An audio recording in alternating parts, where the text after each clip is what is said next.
11 offensive rebounds in the first 8.5 minutes of the game. And I mean, we was holding them down in the low 40s, but they kept getting second chance points. So we just had to clean that up, put a body on somebody and contest and clean the glass. It looked like Kyrie and JR's threes are really coming in rhythm. Are you pretty happy with that? Yeah, absolutely. I mean, anytime your backcourt can go 11 for 17 from the three-point line, you're not going to lose to me in those games, and they was very efficient with their shots. Obviously, they took a couple heat check ones, but that's okay when you're shooting at a clip like that. So, for us as the other guys, on the floor, when you have guys shooting the ball like that, you just try to give them the ball in their sweet spot, and all they got to do is catch and shoot. LeBron, you guys have won all. I think our bench continues to do a great job. Obviously, one of our strongest bench players had to be in the starting role tonight.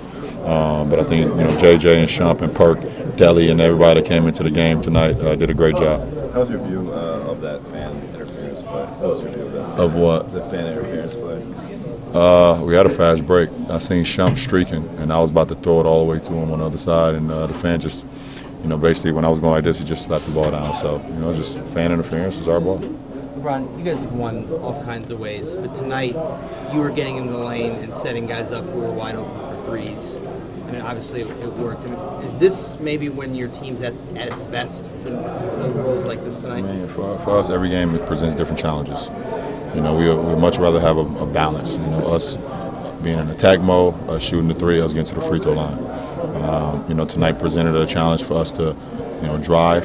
They defense suck in, guys make shots, and you just make the right play. It doesn't matter if the ball goes in, you just make the right play consistently over and over and over. But when you're playing that type of basketball, when the ball is in a great rhythm, guys feel a lot more confident about their shooting ability, even though they may be great shooters. So it's just how we were playing tonight. Looked like your knee got caught underneath you. Were you able to kind of play through that afterwards? Was there any pain associated?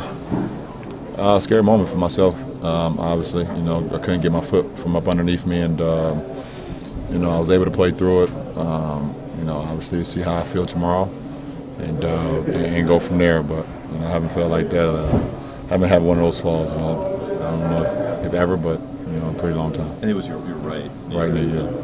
Does it go back to all those hours and hours and hours of stretching? Don't you think that helps a lot? Absolutely. For me to be able to just finish the game, the way I felt, the way I took that fall, it just goes, to my training, the way I approached the game off the floor, and I was happy I was able to stay on the floor with my teammates. LeBron, you kept in touch with a lot of guys down in Miami. What do you think of sort of how their season unfolded? Obviously, tough with Chris Bosh. CB is one of the best players on their team, if not, the biggest key. As far as he was always our biggest key when I was there. Myself and D-Wade, we kind of know what you're going to get out of us. When CB played great, we was unbeatable. But more than anything, his health is more important than basketball. And I'm happy he's doing extremely well right now. Just going, through what he needs to go through to get healthy. And not worry about basketball. But their team is. It's just been up and down, obviously, with the injuries and the trades and things of that nature. But they got a lot of guys over there with championship DNA, so that's all that matters. The Christmas Day trip turned out to be emotional for you. Do you see this one to be much different when you show up tomorrow? Yeah. LeBron, JR had 25 points tonight, made 6 threes. Just how big has his addition been to the team to be able to come in and provide that kind of offensive punch? It goes without saying. Sometimes what's known don't need to be said. And, for him, he comes in with a defensive mindset for one. He plays all the 2 guards in our league. And then he just makes the right plays offensively. If he got a shot, he takes it. If not, he swings it. And, he continues to get everyone involved. But, obviously his shooting ability definitely helps our team as far as spacing. And so it's a very key component for us. Have you noticed how the Rams sort of picked it up over the last 2-3 weeks since the All-Star? 28 again. Like 5 or 6 straight games of 25 plus. So you read this guy? No, I just know him.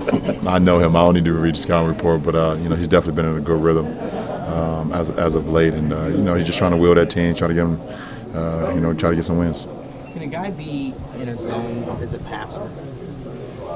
And were you there tonight? I just make the right reads. I know all the reads. I know, what the defense is going to do. If they take one thing away, I know I got something else. And I just try to put the ball right in my guys' pocket for all they got to do is just either catch and shoot or catch and drive. And I just wanted them to be comfortable. I wanted to put the ball exactly where it needs to be. It doesn't work out that way all the time, obviously, but I take a lot of pride in putting the ball in my guys' hands on time and on target. And so it just happens for me. Last one for Brian. Brian, your observations on Tobias Harris. He was your key matchup tonight and continues to emerge. What's your observations of how his game has developed over the years, and especially going into this game? He had a really good game.